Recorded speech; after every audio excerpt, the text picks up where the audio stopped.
Pranams to the Divine Mother, pranams to Sri Aurobindo, pranams to my Guru Sri M.P. Pandit Ji, pranams to my mentor and my father Sri N. Rajagopal. Today's topic, equality from Essays on the Gita. இந்த equality தலைமை பற்றி நம்ம எல்லோருக்கும் நன்றாக தெரியும். Especially integral yoga யார் இதை follow பண்ணுகிறார்களோ அவர்கள் எல்லாருக்குமே இது பரிச்சயமான ஒன்று தான். ஆனால் இங்கே பகவத்கீதையில் essays on the Gita Sri அரவிந்தரின் எக்ஸ்பிளனேஷன் அபவுட் தி ஈக்குவாலிட்டி அது என்ன என்பதை இன்று நாம் காண்போம். ஈக்குவாலிட்டி, சமதை பொதுவாக எப்படி புரிந்து கொள்ளப்படுவது என்றால் சகிப்புத்தன்மை உள்ள மனப்பான்மை ஆகும். அதன் உள்ளடக்கம் மகிழ்ச்சிகரமாக இருந்தாலும் சரி அல்லது வேதனையாக இருந்தாலும் சரி, ஒருவர் அதை எந்தவித சலனமும் இல்லாமல் ஏற்றுக்கொள்கிறார், அதை எதிர்கொள்கிறார். இதை வெறுப்பற்ற தன்மையுடன் வாழ்க்கையை ஏற்றுக்கொள்வதாகும். இது general definition about the equality. இங்கே பாதகமான தாக்கம் வரும்போது சோர்வடைவதும் இல்லை, அதே சமயம் மகிழ்ச்சியை தரும் தருணம் வரும்போதும் அவர் மகிழ்ச்சி அடைவதில்லை. ஆனால் இங்கே ஸ்ரீ அரவிந்தர் இதை தாமச குணம் என்கிறார். இங்கே is also following equality, but இதை பகவான் ஸ்ரீ அரவிந்தர் தாமச குணம் என்கிறார். அவர் சொல்வது என்னவென்றால், நாம் ஒவ்வொருவருக்குள்ளும் நகர விரும்பாத ஒன்று அப்படியே இருக்க விரும்புகிறது. மேலும் விஷயங்கள் சமத்திற்கு தகுதியானவை அல்ல. That is, things are not what the trouble, why to strain our self. அது மாதிரி ஒரு மனப்பான்மை. அவை எப்போதும் இது மாதிரியே தான் இருக்கும் என்று நமது மனம் தனக்குத்தானே பல விளக்கங்களை அளிக்கின்றது. இயற்கையில் காணப்படும் இந்த சோம்பல் தன்மையானது தன்னை மையமாக கொண்டு சோம்பேறித்தனத்திற்கு ஆளாகிறது. இது தாமச குணமான மந்த நிலையின் குணத்தை அடிப்படையாக கொண்ட சமதையாகும். ஆனால் இங்கே அதிசயம் என்னவென்றால், இயற்கையே இதை ஆதரிக்கிறது. இங்கே வாழ்க்கை போரை எதிர்கொள்ள தயாராக இல்லாத ஒரு நபர், அந்த நபரின் பாதுகாப்பை உறுதி செய்வதுதான் இங்கே இயற்கையின் யுக்தியாகும். இயற்கை இந்த வகையான தாமச அக்கறையின்மையை பொறுத்து கொண்டு ஊக்குவிக்கின்றது. ஆனால் கீதை பேசும் சமதை இதுவல்ல. இந்த வெறுப்பற்ற சமதை ஒரு தாமச தன்மையை கொண்டிருப்பது என்றாலும், இன்னொரு வகை வாழ்க்கையை அப்படியே எடுத்துக்கொண்டு தாக்கங்களையும் தொடர்புகளையும் சலிக்காமல் தாங்கும் மற்றொரு வகையான சமதையாகும். அதுதான் ராஜச வகையை சேர்ந்த சமதை. இப்போது நாம் தாமச குணத்தை சேர்ந்த சமதையும் பார்த்தோம், ராஜச குணத்தை சேர்ந்த சமதையும் பார்த்தோம். ஆனால் வாழ்க்கை போராட்டத்தில் ஒருவருக்கு பின்னடைவு வரலாம். ஆனால் தன்னைத்தானே உறுதிப்படுத்திக் கொள்ளும் உணர்வு அவருக்குள் எப்போதும் இருந்து கொண்டே இருக்கும். அந்த போராட்ட சமயத்திலும் அந்த உணர்வு அவருக்குள் இருந்து கொண்டே இருக்கும். அந்த நேரத்தில் அது வேதனையாக இருந்தாலும் அவர் அந்த நெருக்கடியை எதிர்கொண்டதை நினைவு கூறும் போது அவருக்குள் ஒரு பெருமித உணர்வு ஏற்படுகிறது. A sort of pride, sign of pride that he has faced such a crisis. அது மாதிரி ஒரு எண்ணம் அவருக்கு வருகிறது. இந்த தாமச மந்த நிலையில் பிடியிலிருந்து ஒரு மனிதனை விலக்க இயற்கையின் உக்தியும் இதுதான். இருமைகள் தட் இஸ் டுயாலிட்டிஸ், துன்பம் மற்றும் இன்பம் என்ற தூண்டில் மனிதன் முன் வைக்கப்படுவதால் அவன் சோதிக்கப்படுகிறான். அதனால் அவன் முன்னேறுகிறான். he progresses. அவன் தனது ஆசைகளை பூர்த்தி செய்ய முடிந்தாலும் அல்லது முடியாவிட்டாலும் அவனுக்கு வாழ்க்கையின் சவாலை எதிர்கொள்ள அவனுக்கு அது போதுமானதாக அமைகிறது. இங்கே வெற்றியோ அல்லது தோல்வியோ மிக முக்கியமான விஷயம் அல்ல. இது ரஜோகுணத்தின் வெளிப்பாடாகும். இதைத்தான் ஸ்ரீ அரவிந்தர் மிக அழகாக ஒவ்வொரு குணமாக கூறிக்கொண்டு வருகிறார். அடுத்தது, பின்னர் மனம் வளர்ச்சி அடைந்து ஞானம் பெற்ற ஒருவர், மனம் வளர்ச்சி அடைகிறது, அதனால் அவர் ஞானம் கிடைக்கிறது. அவர் என்ன நினைக்கிறார் என்றால், உண்மை இங்கே இல்லை, வேறு எங்கோ இருக்கிறது என்பதை உணர்ந்து விஷயங்களை நிலையற்ற தன்மையை காணும் அவரும் சமதியின் மற்றொரு நிலையில் இருக்கிறார். He is also in the level of equality, but it is a different stage. ஆனால் அவர் வாழ்க்கையை எதிர்கொண்டு வாழ்க்கையின் அதிர்ச்சிக்கு ஆளாகி ஒரு குறிப்பிட்ட பற்றின்மையுடன் வாழ்க்கையை வாழ்கிறார். இதுவே சாத்வீக சமதியாகும். This is Satwik equality. இதை தவிர இப்போது நாம் 3 வகையான சமதையை பார்த்தோம். ஸ்ரீ அரவிந்தர் இதை தவிர 4வது ஒன்று உள்ளது என்கிறார். அது என்னவென்றால், அது மதம் சார்ந்த அல்லது மாயாவினால் வரும் விட்டுக் கொடுத்தல் மூலம் வரும் சமதையாகும். அதாவது நடக்கும் அனைத்தும் கடவுளின் விருப்பமாக, டிவைன் வில், தெய்வீக ஏற்பாடாக எடுத்துக்கொண்டு அதை அவர் ஏற்றுக்கொள்கிறார். இருப்பினும் இவை அனைத்தும் எந்த ஒரு தனி நபரிடமும், எல்லோரிடமும் இது கலந்திருக்கும். இந்த 3 வகையான அல்லது 4 வகையான சமதை. அடிப்படையில் தாமச சமத்துவம் சில சமயங்களில் ராஜ சமத்துவத்தின் தன்மையை கொண்டிருக்கலாம். அதன்படி வாழ்க்கை அர்த்தமற்றது என்றும், that is life is useless, meaningless, வாழ்க்கை எதற்கும் உறுதி இல்லை, there is no guarantee என்று தன்னைத்தானே மனம் நம்ப வைக்கிறது.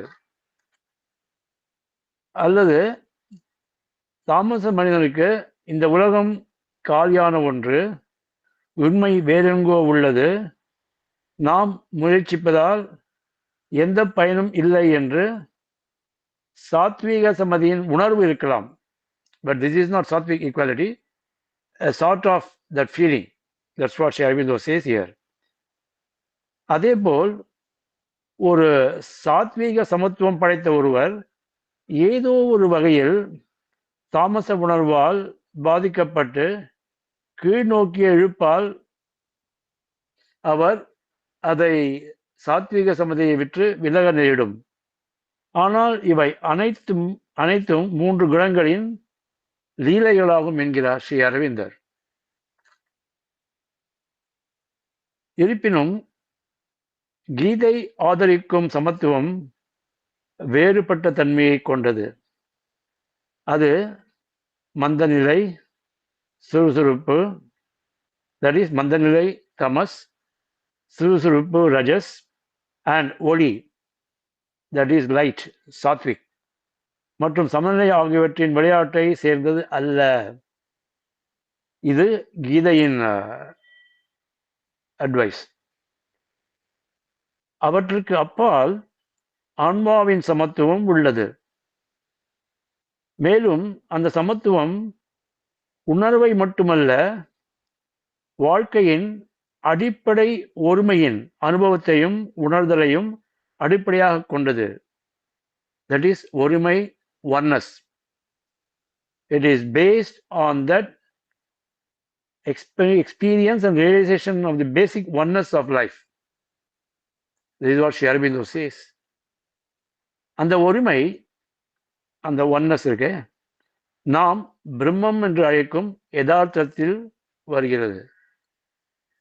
பிரம்மத்தை பற்றி நிறைய உபனிஷத்துகள் சொல்கின்றன, பேசுகின்றன. ஆனால் பிரம்மத்தை நாம் முழுவதுமாக விவரிக்க முடியுமா என்றால் முடியாது. Beyond description. ஒரு இடத்துல ஸ்ரீ அரவிந்தர் எழுதும்போது இட் இஸ் பியாண்ட் டிஸ்கிரிப்ஷன். பிரம்மத்தை தாண்டி எதுவும் இல்லை, ஆனால் பிரம்மம் என்று எதுவும் இல்லை என்கிறார் ஸ்ரீ அரவிந்தர் ஒரு இடத்தில். ஸோ இந்த ஒருமை நாம் பிரம்மம் என்று அழைக்கும் யதார்த்தத்தில் இருக்கிறது என்பதை பார்த்தோம். இதை தன் உணர்வில் உணர்ந்தவர் பிரம்மத்தை எல்லா இடங்களிலும் காண்கிறார். You can call him as Brahmagyani. அந்த கான்சியஸ், பிரமிக் கான்சியஸ்னஸ், இதை தன் உணர்வில் உணர்ந்தவர் பிரம்மத்தை எல்லா இடங்களிலும் காண்கிறார். பிரம்மம் எப்படின்னா, whatever we see, Brahman is there. Whatever we can't see, there also Brahman is there. In a void, Brahman is there. நம்மளால பார்க்க முடியாத எதுவாக இருந்தாலும் அதுவும் பிரம்மம் தான். நம்ம பார்க்கக்கூடிய எல்லா உயிரினங்களும் சித்து அச்சித்துக்களும் பிரம்மம் தான். அந்த பிரம்மத்தால்தான் இந்த பிரபஞ்சமே உருவானது. ப்ராபப்லி லைஃப் டிவைன்ல all of you would have read that. அந்த பீயிங் இஸ் பிகமிங், அதில் வரும்போது எப்படி இந்த இது உருவாச்சு. விஷ்ணு புராணத்தில் ஸ்ரீ அரவிந்தர் சேஸ் எல்ஸ்வேர், விஷ்ணு புராணத்தில் இல்லாததே கிடையாதுன்றார். It has got everything. 18 புராணத்தில் விஷ்ணு புராணம் தான் நம்பர் 1. அதில் இல்லாததே கிடையாதுன்றார். இந்த விஷ்ணு புராணம் பராசர மகரிஷி தன்னோட சீடர் மைத்ரேயருக்கு சொன்னது. ஆனால் அவ்வளோ ஒரு பியூட்டிஃபுல் புராணம் அப்படின்னு ஸ்ரீ அரவிந்தர் சொல்றார். ஸோ உலகம் உருவானது, அதை உருவாக்கியது இந்த பிரம்மம் தான், ஃபார் இட்ஸ் ஓன் என்ஜாய்மெண்ட். அதை அப்புறம் பார்ப்போம், அது இன்னொரு இது சமயத்தில் பார்ப்போம். பிரம்மத்தை பற்றி உபனிஷத்துன்னு பேசும்போது in some other time we will see, at some other time we will see that. So இங்கே இதை தன் உணர்வில் உணர்ந்தவர் பிரம்மத்தை எல்லா இடங்களையும் காண்கிறார். அவருடைய சமமான பார்வை, that is is equal vision, அவரது அனுபவத்தை, இஸ் எக்ஸ்பீரியன்ஸ் எதுவும் பாதிப்பதில்லை. அவர் அந்த பிரம்ம நிஷ்டையில் இருக்கும்போது he is not affected by anything. எதுவுமே அவரை பாதிப்பதில்லை. அதை தவிர உண்மையில் எண்ணற்ற பலவற்றின் தன்னை நிலைநிறுத்திக் கொள்வது அந்த ஒரே யதார்த்தம்தான் என்பது ஏற்றுக்கொள்ளப்படுகிறது. Indeed, it is accepted that it is the one reality which deploys itself into the innumerable many, says Sri Aurobindo. இந்த பிரம்மம் அப்படிப்பட்ட பிரம்மத்தின் குவாலிட்டியில, பிரம்மத்தோட நிஷ்டையில நம்ம அந்த பிரம்மத்தில் எழுந்திருக்கும் வரை, when we lose ourselves into that Brahman, நாம் அந்த பிரம்ம உணர்வில் ஒன்றியிருக்கும் வரை சமதை பற்ற கேள்வி எழுவதில்லை. அந்த லெவல்ல, the Brahmic consciousness level, there is no question of equality does not arise. அங்க ஈக்குவாலிட்டி அங்க வரவே வராது. பட் அது எங்க வருது? அப்போ ஈக்குவாலிட்டி எங்க வருதுன்னா, பலருடன் உறவுகளில் நுழையும் போதுதான் அனைத்து தொடர்புகளுடன் சமநிலையும் சமமான முன்னோக்கமும் இருக்க வேண்டும் என்று ஸ்ரீ அரவிந்தர் கூறுகிறார். நம்ம அந்த பிரம்ம நிஷ்டையில் இருக்கும் வரைக்கும் நம்மளுக்கு அந்த ஈக்குவாலிட்டி, அந்த இதுவே கிடையாது, உணர்வே கிடையாது. அது ஏன்னா we are going beyond that stage of equality. when we come down from that stage or level, then the equality comes into play. This is one thing. இது கொஞ்சம் difficult subject தான் அது, but still we will try to understand that what Sri Aurobindo describes here.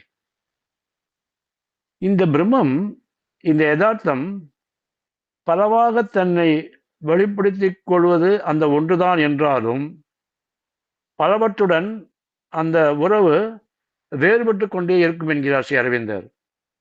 இந்த அனைத்து வேறுபாட்டிற்கும் அடிப்படையாக இந்த சமதைதான் உள்ளது என்கிறார். உண்மையான சமதை என்பது ஆன்மாவின் சமத்துவமாக மட்டுமே இருக்க முடியும். ஏனெனில் அந்த மட்டத்தில் மட்டுமே முழுமையான ஒருமை உள்ளது. At that level only there is perfect oneness. That's what Sri Aurobindo says. அது மட்டுமல்ல, இந்த ஒருமை இருக்கும் இடத்தில், that is the oneness இருக்கு இல்லையா, அந்த இருக்கும் இடத்தில் சமத்துவமின்மை இருக்காது. Everything is equal அங்க, where this oneness is there. ஆனால் இயற்கையின் மட்டத்தில் எல்லாம் சமமற்றது. Because when we talk about nature, we talk about ignorance. அந்த அறியாமை அங்கேருந்து ஆரம்பமாகுது. அந்த இயற்கையின் மட்டத்தில் தான் எல்லாம் சமமற்றது என்கிறார் பகவான் ஸ்ரீ அரவிந்தர். விஷயங்கள் ஒன்றுக்கொன்று ஒத்ததாக தோன்றினாலும் ஆனால் அவற்றின் வேறுபாடு இருந்து கொண்டே இருக்கும் என்கிறார். சமதை என்பது இயற்கையின் மட்டத்தில் இல்லை, அந்த லெவல் ஆஃப் இக்னரன்ஸ், அறியாமையில் சமதை இல்லை என்கிறார். அது ஆன்மா மட்டத்தில், சுயத்தின் மட்டத்தில் தான் உள்ளது. That is at the level of the self, அங்கதான் இருக்கு என்கிறார். இந்த பின்னணியை நாம் மனதில் கொண்டு கீதை வலியுறுத்தும் செயல்கள் மற்றும் ஞானம், கர்மயோகம் ஞான யோகம் ஆகியவற்றின் ஒழுக்கத்தை உள்ளடக்கியதாக இருக்க வேண்டும் என்றால் குறைந்தபட்சம் சமத்துவத்திற்கான கீதையின் கோரிக்கையை நாம் புரிந்து கொள்ள வேண்டும் என்று ஸ்ரீ அரவிந்தர் வலியுறுத்துகிறார். அதாவது அது எப்படி என்றால், மனம் அமைதியாக இருக்கும்போது நமது ஆன்மா அடிப்படை ஒருமையில் ஒன்றியிருக்கும் போதுதான், that is complete quietude and serene atmosphere, totally calm, quiet and calm. அது மாதிரி ஒரு சிச்சுவேஷன்ல, அந்த நிலையில்தான் நமக்கு சமமான மற்றும் சமப்படுத்தும் மனப்பான்மையும் இருக்கும். That is a must. For that, to achieve that, we should go to the level of our soul. அது என்ன பண்ணுகிறது என்றால், when we go to that level, இது இந்த உலகத்தினுடான சுதந்திர ஆத்மாவின் சுதந்திர உறவுகளின் தொடர்பாகும். ஆனால் இவை அனைத்து சமத்துவத்திலும் இந்த தொடர்புகள், இந்த ரிலேஷன்ஷிப், இது எல்லாமே சமத்துவத்தின் இந்த மையத்தை சார்ந்தே இருக்கும் என்கிறார். In the all relationship with the entire world and this spirit, the play of spirit, all these things will center around the fulcrum of equality. அப்படிதான் இருக்கும் அது என்கிறார். இந்த சமதை ஒரு சாதகருக்கு ஒரு அறிகுறியாகவும் சோதனையாகவும் இருக்கிறது.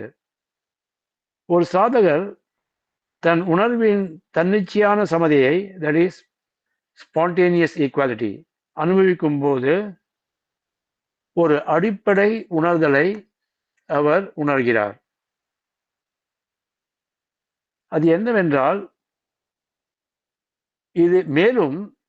இது உலகத்துடனான தொடர்பு மற்றும் உலகில் நடக்கும் அனைத்துடனும் ஏதேனும் எதிர்வினையை தூண்டுகிறதா அல்லது அவரை சமநிலையை விட்டு செல்கிறதா என்பது அவரது பயணத்தின் ஒவ்வொரு அடியிலும் அவருக்கு ஒரு சோதனையாகும். Each step there is a test. For example, நம்ம வந்து we think, just I'm giving an example now. We think that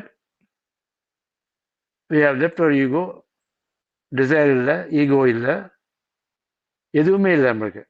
Now we are having that sattvic equality. சாத்விக சமதையை நாம் அந்த ஸ்டேஜ் அடைஞ்சு விட்டோம் என்று நினைக்கின்றோம். அதை ப்ராக்டிஸ் பண்ணுறோம். டே டு டே லைஃப்பில் we are trying to practise that also.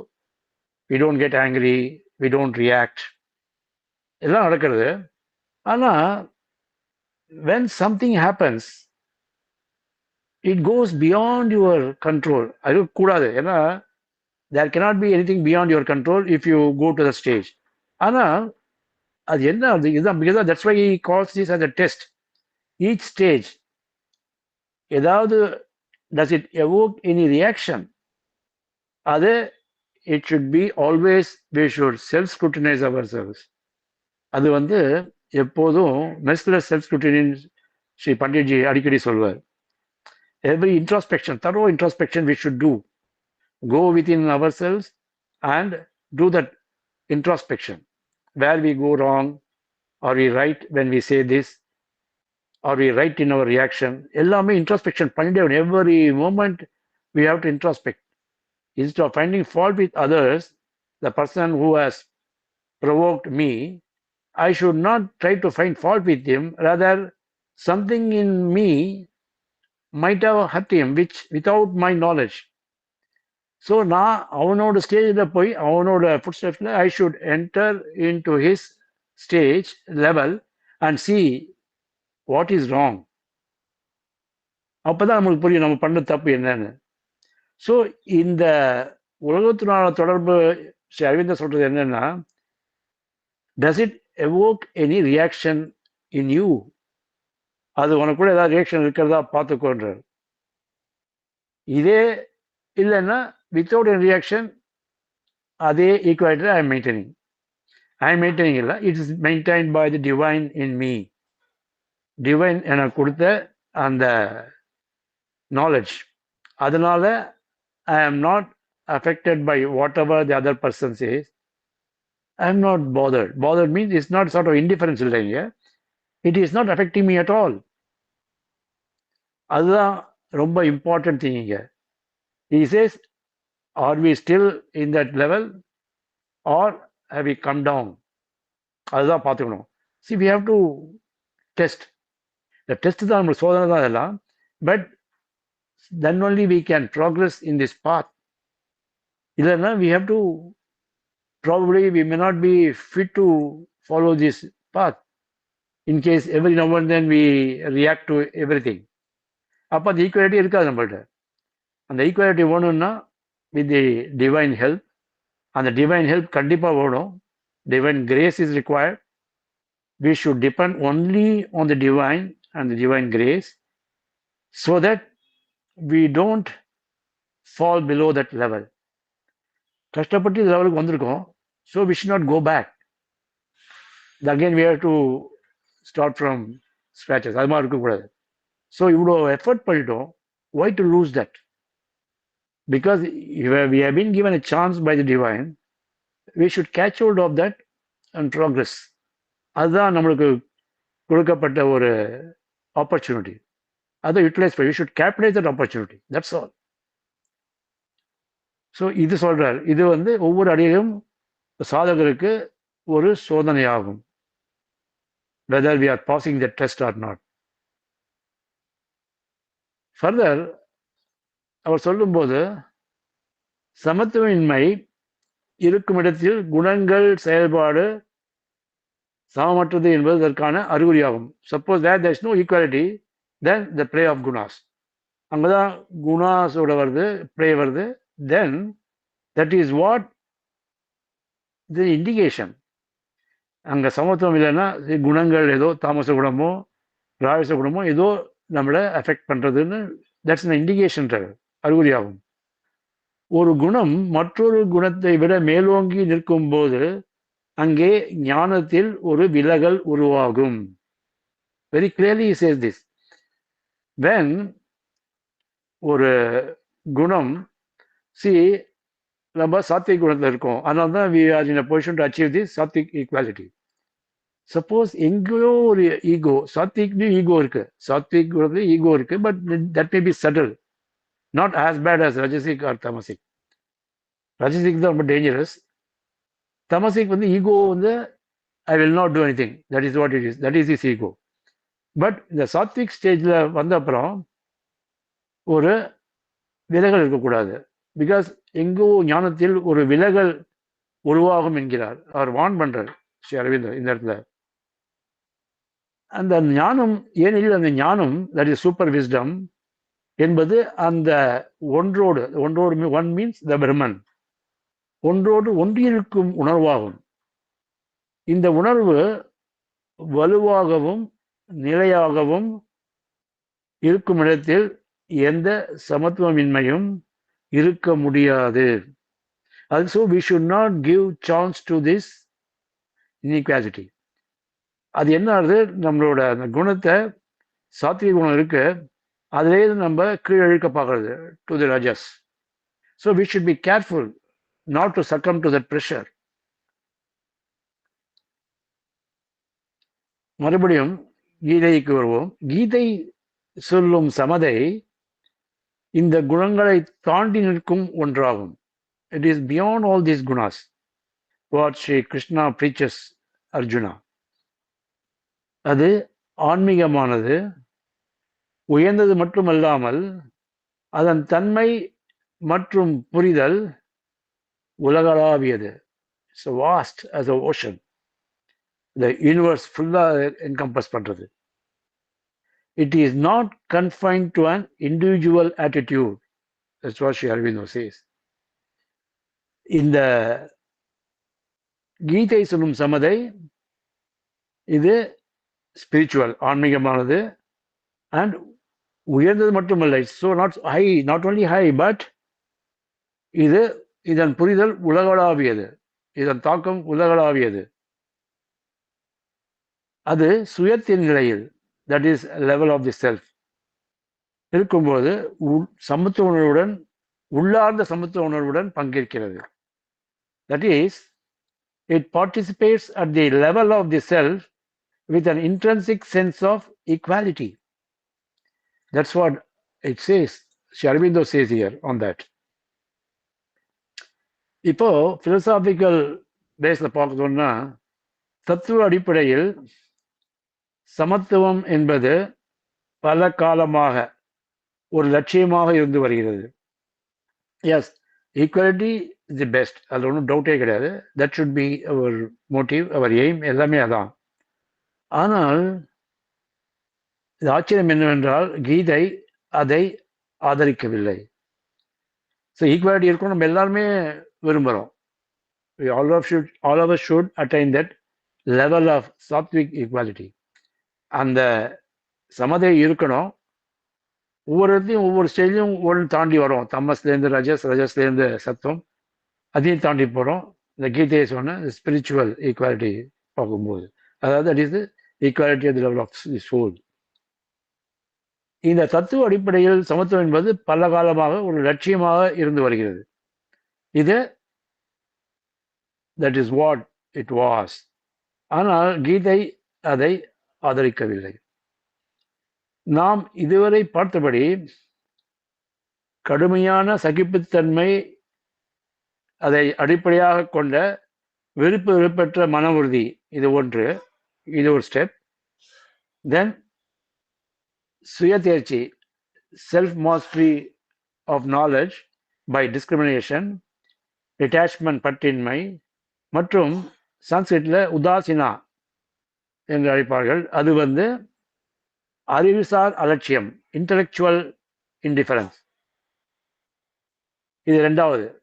முதல்ல பார்த்தது கடுமையான சகிப்புத்தன்மை, அடிப்படையாக கொண்ட வெறுப்பற்ற மன உறுதி, இது ஃபர்ஸ்ட். செகண்ட் சுய தேர்ச்சி, that is self mastery of knowledge by discrimination, பற்றின்மை டிட்டாச்மெண்ட், மற்றும் உதாசீனா என்று அழைக்கப்படும் அறிவுசார் அலட்சியம், இன்டலெக்சுவல் இன்டிஃபரன்ஸ். இந்த இரண்டும் நனவின் உயர்வுக்கான 2 படிகள் மட்டுமே. That is, these are 2 steps of ascension of consciousness. 2 படிகள் தான். இதுவே we have reached that stage நினைக்க முடியாது என்ற ஸ்ரீ அரவிந்தர். He is explaining it further. தாமச பின்னடைவின் அடிப்பகுதியில் இருக்கும் இருமைகளிலிருந்து, தட் இஸ் இருமைகள்னா டுயாலிட்டிஸ், மனம் சுருங்குவதிலும் இறுதியில் ராஜச இயல்பை சோர்வடைய செய்யும் இருமைகளின் விளையாட்டிலும், this is play of குணாஸ், விளையாட்டிலும் இவை உண்மையில் ஆன்மா அவற்றை அனுபவிப்பதை அடிப்படையாக கொண்டவை என்பதை நாம் உணர வேண்டும் என்கிறார் ஸ்ரீ அரவிந்தர். இந்த தாமச பின்னடைவும் சரி, ஆர் தி ரஜசிக் ஈக்குவாலிட்டி, அதை சோர்வடை செய்கிற டுயாலிட்டிஸ், இது ஒரு பிளே. ஆனால் ஆன்மா இதை என்ஜாய் பண்றது என்கிறார். நமது soul basically it is for the soul's enjoyment these dualities are there என்று ஸ்ரீ அரவிந்தர் கூறுகிறார்.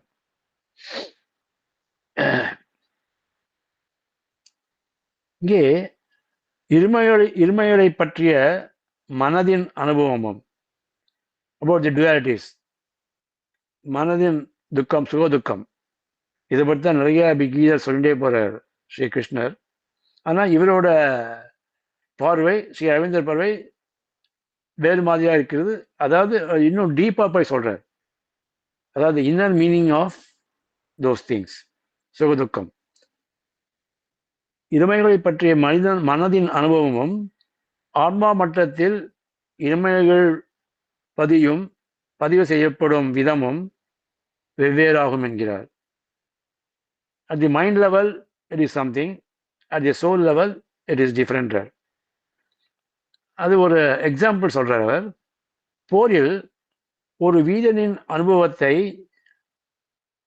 அவன் எப்படி அவனுடைய துன்பத்தை மகிழ்ச்சியோடு ஏற்கின்றானோ அது வேதனை தான்.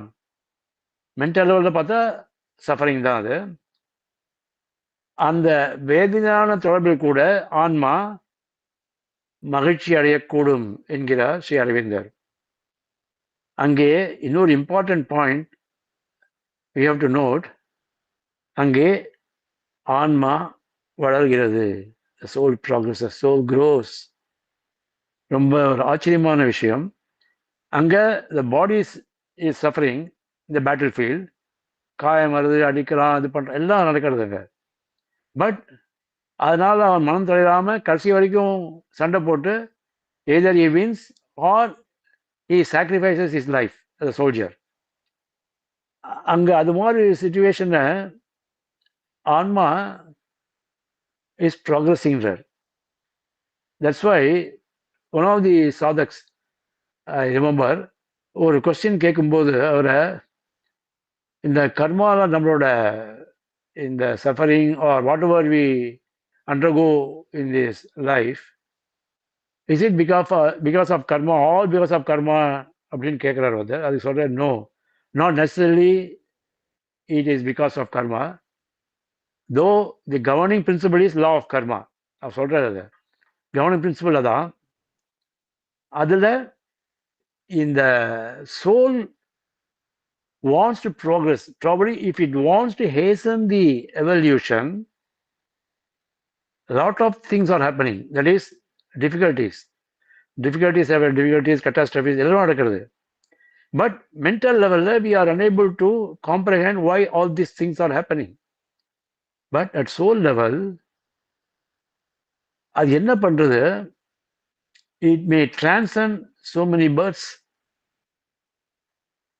பல பிறவிகளை கடக்கலாம் because of this. அதுதான் ஸ்ரீ அரவிந்தர் இங்க சொல்ற ரிப்ளை.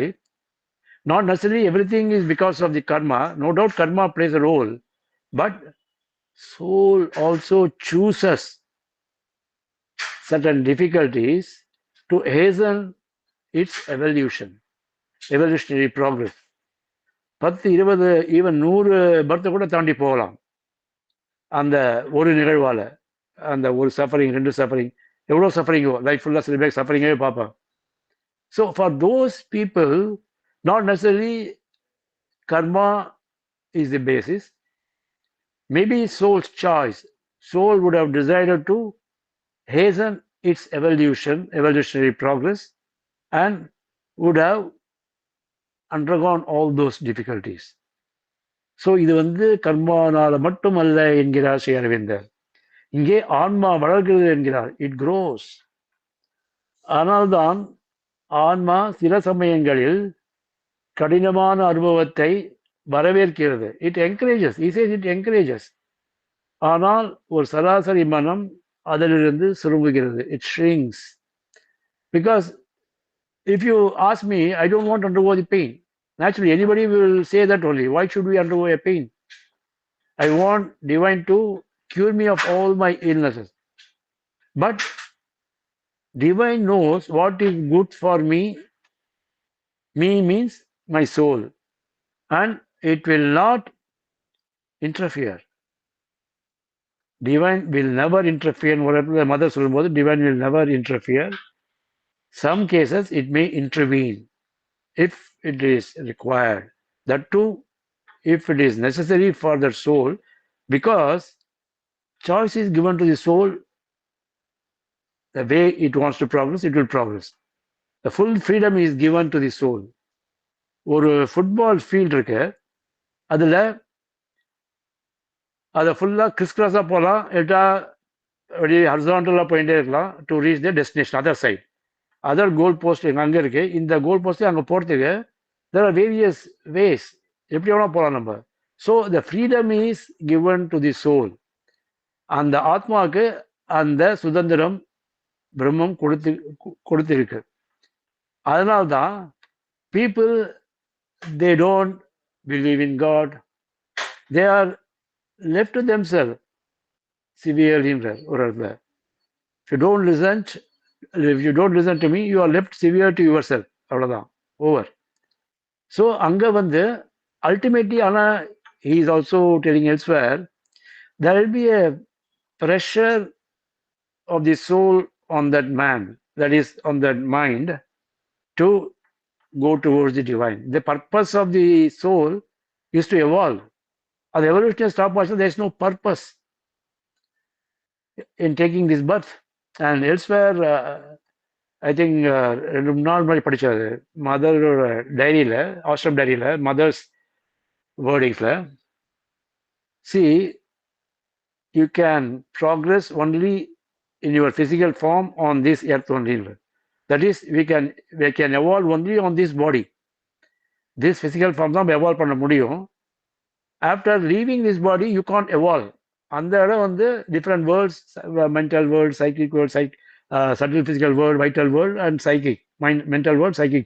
But psychic world, அங்கே போய் இருக்கலாமே தவிர, it's a place of rest, that's all. Again, you have to come back for progress. Progress பண்ணா வந்துதான் ஆகணும். இங்கே if you have to progress, you have to take birth. But how long we will repeat this cycle? That is the question now. நம்ம ஏன் இது திருப்பி birth எடுக்கணும்? That's what Sri Aurobindo and the Divine Mother, they say that utilize this opportunity given to you. This is given to you on a golden platter. நம்ம waste பண்ணாம, every moment is precious for every one of us. Think of the divine. Think of the surrendering to the divine.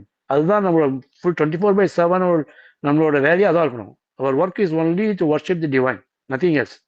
எது பண்ணாலும் டிவைனை think பண்ணி divine கான்ஷியஸ்னஸ்லேயே இருந்து பண்ணணும். That is what they say, and we can do that provided we have that will. நம்மள அந்த இது கொண்டு வரணும். Because everybody, we have got family, we have got children, we have got parents. எல்லாருக்குமே responsibility இருக்கு. Responsibility, we have to discharge those responsibility side by side. But you should be away from that also. One way, you have to be just doing all those things which is expected of you from the by the family members and others, society.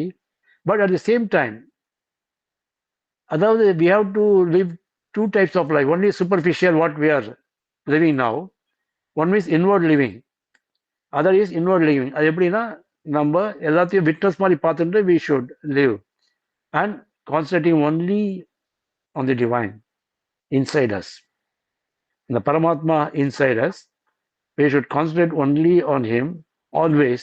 Once we do that, the inward living within and superficial life, which what we are supposed to do in our outward life, we have to do that. We cannot stop it overnight unless we become a sannyasi or something. We have to do that.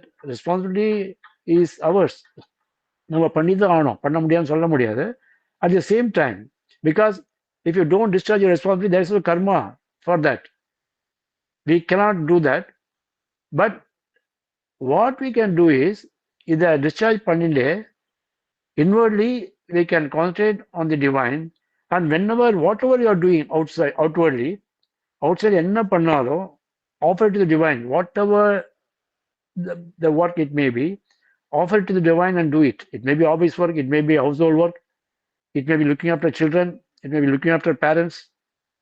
Everything, offer it to the divine and do it.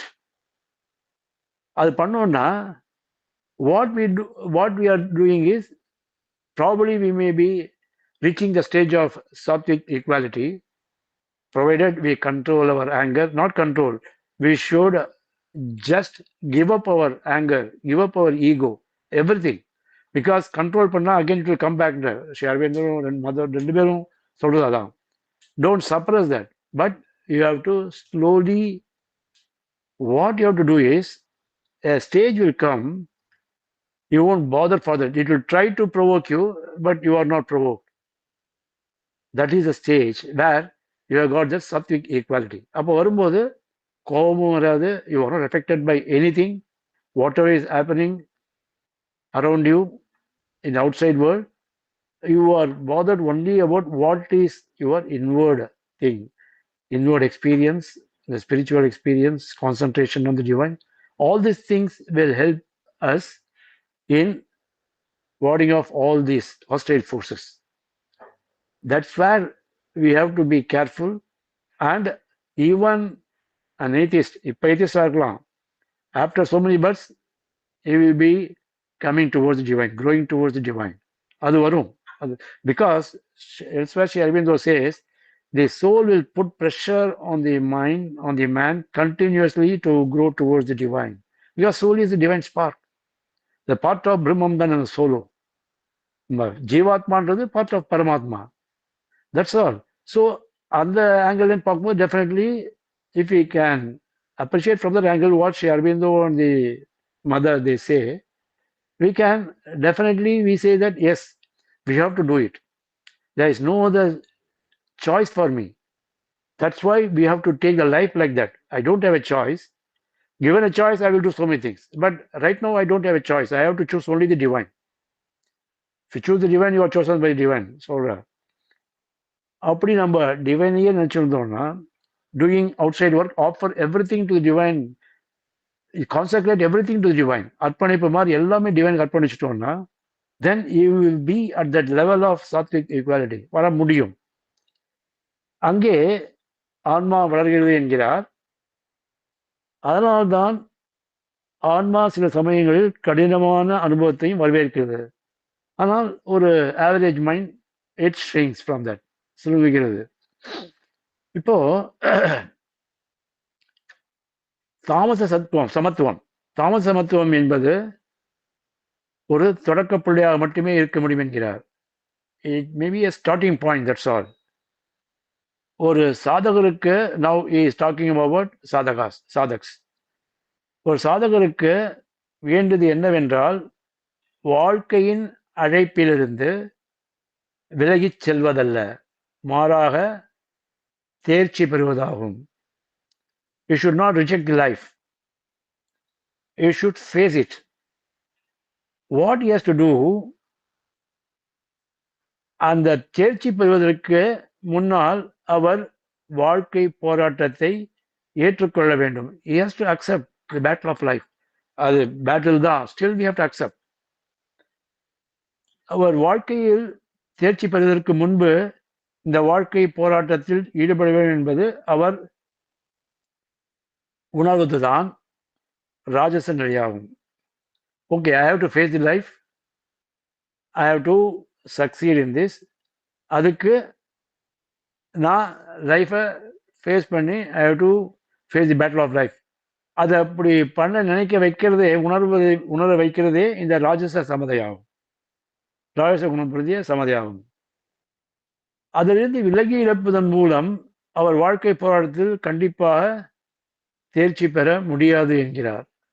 So all of us we have to face the life, whatever may be the challenges.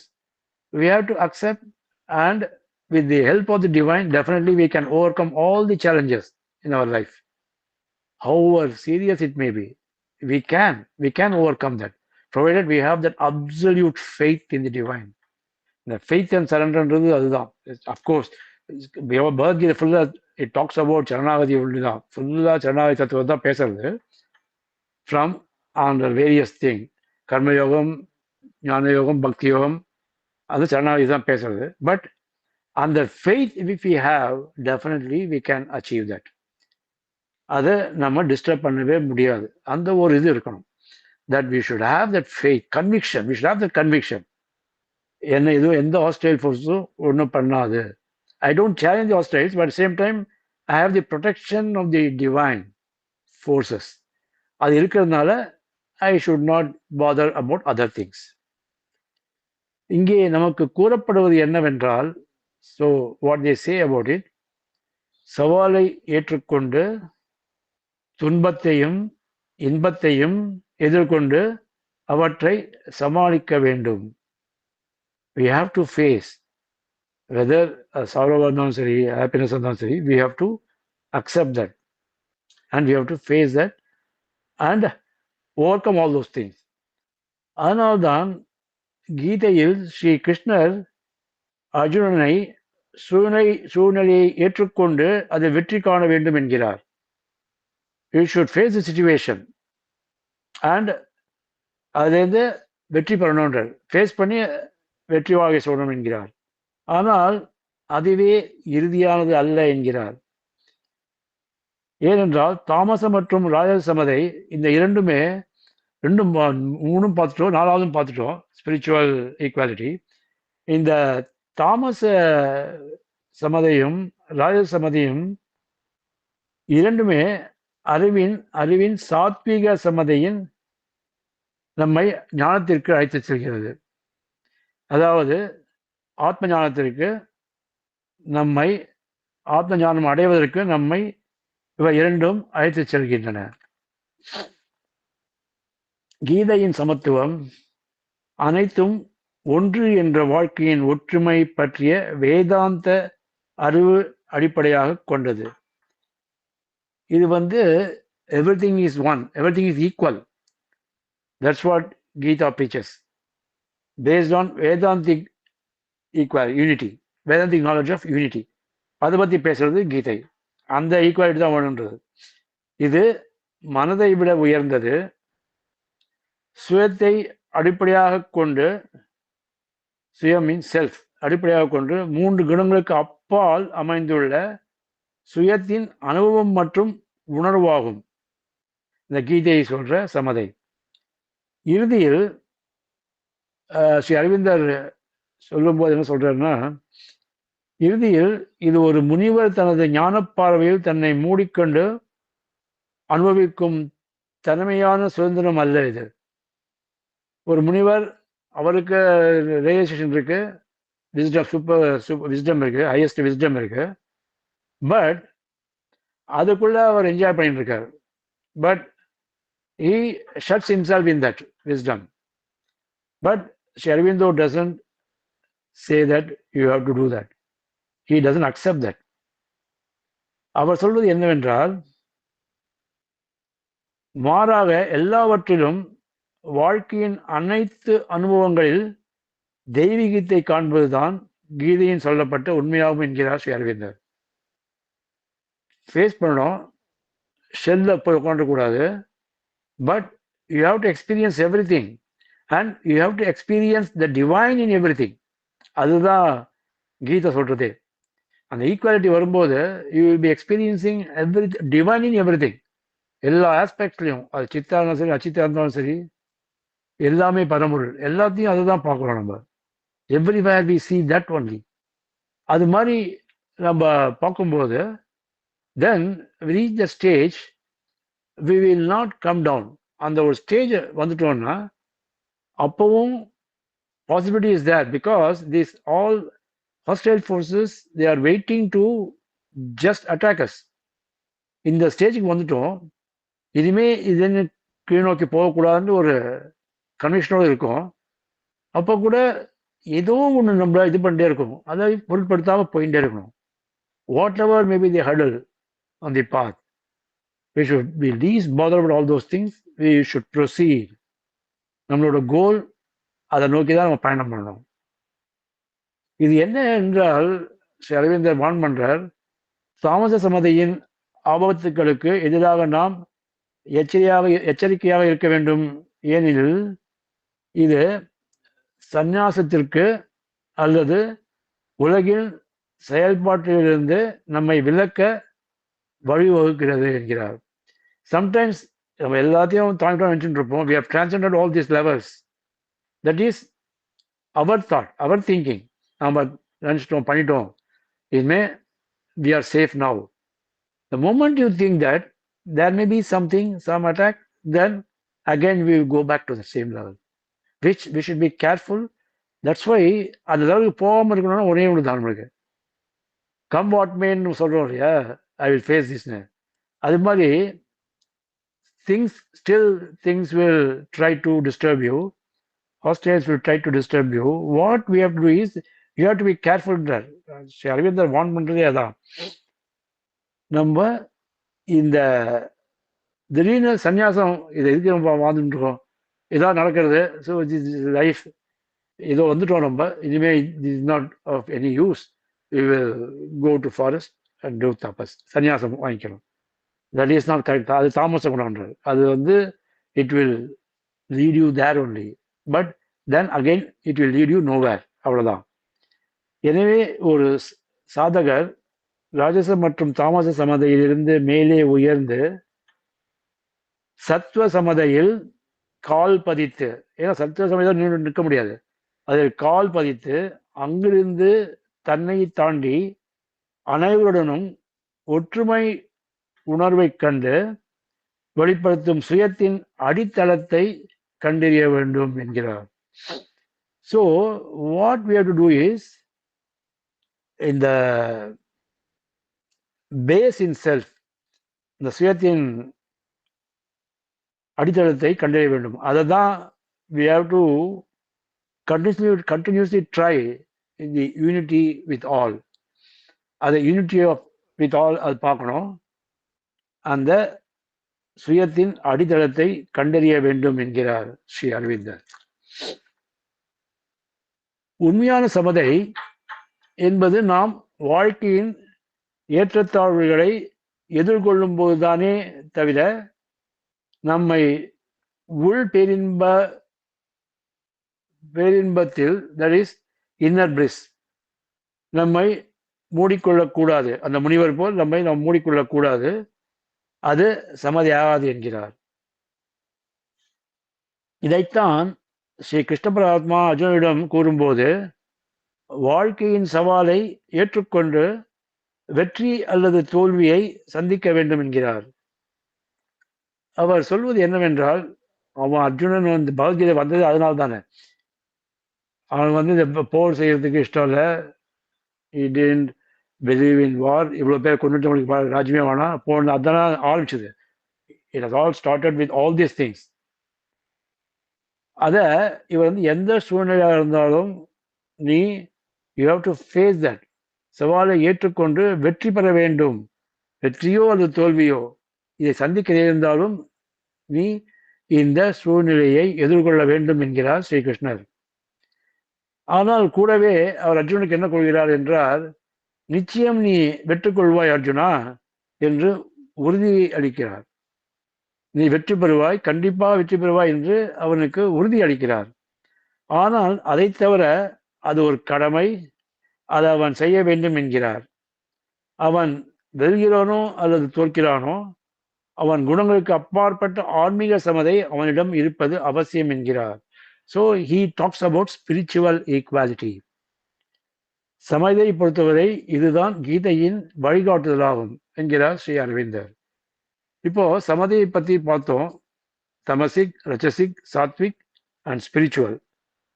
Spiritual தான் ultimately கீதையோட வழி, spiritual equality.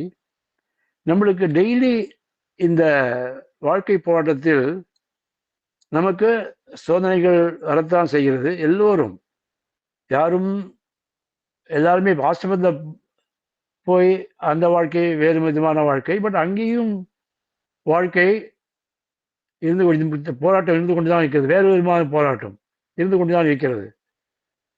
அங்கு இதே மாதிரி அங்கேயும் வரும். அதை ஒரு கேட்கிறார் ஸ்ரீ அரவிந்தர்கிட்ட, நான் வந்து எனக்கு லைஃப்ல ப்ராப்ளம் ஆஃப்டர் ப்ராப்ளம் வந்துட்டே இருக்கு, so I want to leave my family and come to ashram அப்படின்னு. அவர் என்ன மாதிரி ப்ராப்ளம் கேட்குற சொல்றார், ஒய்ஃப், சில்ட்ரன், ரிலேட்டிவ்ஸ் எல்லாமே. அவரோட பதில் என்னன்னா, நீங்க வந்ததுனால அந்த ப்ராப்ளம் சால்வ் ஆக நினைக்கிறீங்க? ஆமா அப்படின்றார். கண்டிப்பாக ஆகாதுன்றார். அது ஏன் ஆகாதுன்னா, because we have to see ourselves within ourselves. நம்மளோட இந்த ரஜோ தமோ சத்துவ குணங்களால, குணங்கள் தான், பிளே ஆஃப் குணம் தான் நம்மளோட பிஹேவியர் எல்லாமே அதனால தான் வருது. காலையில் ஒரு குணத்தில் இருப்போம், மதியம் ஒரு குணத்தில் இருப்போம், மாலை வேறு குணத்தில் இருப்போம். இது மாறி மாறி வந்து கொண்டே இருக்கும். அந்த குணங்களை தாண்டி எப்போது போகிறோமோ அப்போதுதான் இந்த சங்கடங்கள், இந்த பாதிப்புகள் நமக்கு இருக்காது. அதை தாண்டி போனால் நம்ம எங்கேயும் இருக்கலாம். ஆசிரமத்திலே இருக்கலாம், வீட்டிலே இருக்கலாம், even we can be in the battle field. அங்கேயும் இந்த ஈக்குவல், அந்த சமநிலை, அந்த இது சமதை, ஸ்பிரிச்சுவல் ஈக்குவாலிட்டி இருந்ததுன்னா we can lead our life anywhere, and that is required for expected of us. இது வந்து ஸ்ரீ அரவிந்தரும் டிவைன் மதர் சொல்றது என்னன்னா, நமக்கு இந்த பூர்ண யோகம், இன்டெகிரல் யோகா தி பெஸ்ட், இது நம்மளுக்கு கொடுத்துருக்கிறது ஸ்ரீ அரவிந்தரும் நவதார புருஷர்கள் நம்ம சொல்றோம். அவரோட குறிக்கோள் என்னன்னா, everybody has to live this ordinary life, rise above all those things, reach a stage where we lead a real spiritual life. Then there is a meaning for life. In the there is a purpose in everything there. Shri Arvinder, whatever is happening, there is a purpose in everything. ஒரு இடத்துல ஒருத்தருக்காக ரொம்ப சோகமாக வர்றார். அவருக்கு ஏதோ நடந்துடுறது லைஃப்ல, வாழ்க்கையில. அப்போ அவர் ஏன் எனக்கு மாதிரி நடந்தது அப்படின்னு கேட்குறேன். என்னால் இதுலேருந்து வெளில வரவே முடியல என்றார். ரொம்ப பெரிய சோகம் அது. ஸ்ரீ அரவிந்தோஸ் ரிப்ளை,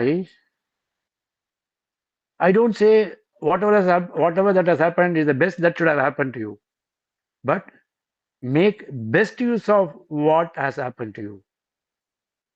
இவன் நடந்திருக்கிறது நல்லது இல்லை, அது நல்லதுன்னு சொல்ல வரலன்னா, ஆனால் அந்த நடந்ததுலேருந்து அதை எப்படி யூஸ் பண்ணணும் for the progress of your soul, அதை பாருன்றார். Very difficult. ஒரு ஆர்டினரி ஹியூமன் பீயிங்கால இது மாதிரி பண்ண முடியாது. But still he advises, because he feels that if the person is going to transcend that level, definitely he can be in that level stage. அந்த ஸ்டேஜை மாற முடியும், சோகத்திலேருந்து வெளில வர முடியும். because he is a sort of depression. டிப்ரெஷனை வெளில வரணும்னா he is giving a solution for that. No, it's difficult for everybody to follow that, but if he is a wise person, definitely he can follow and come out of the depression. அதுதான் Sri அரவிந்தரோட advice. But அவரோட advice எல்லாம் ப்ராக்டிக்கலாக இருக்கும். So sometimes it may be, அதான் சொன்னேன்னா, இந்த ஆத்மா லெவலில் soul wants to experience difficulties to hasten its evolutionary progress, but mind doesn't want it. அதே தான் இங்கே சோல் லெவலில் probably he would have seen his soul. அதான் அப்படி சொல்லிட்டு போறாரு. Probably you would have come out of depression also after that advice. தெரியாது நம்மளுக்கு. But this is what we have to learn. Every day is a lesson for us. Every day is a lesson for us. Every day we have to introspect. மார்னிங்லேருந்து night நடந்தது வரைக்கும் night படுத்ததுக்கு முன்னாடி what mother says just rewind பண்ண பண்டிட்ஜி நிறைய எழுதியிருக்காரு. You have to rewind the happenings of the whole day. எங்கெங்கே தப்பு பண்ணுறோமோ அதை ஜஸ்ட் பார்த்து try to correct that so that you are not going to repeat that mistake the next day. இன்னைக்கு நான் தப்பு பண்ணிட்டேன்னா நாளைக்கு I should be careful not to repeat that mistake. So there lies the progress. நம்மளோட soul progress ஆகணும்னா these are all the things which we can do. Maybe little things, but these little things will have value and definitely it is going to hasten our evolution. கொஞ்சம் கொஞ்சமா definitely it will go. So with this, I would like to conclude today's satsang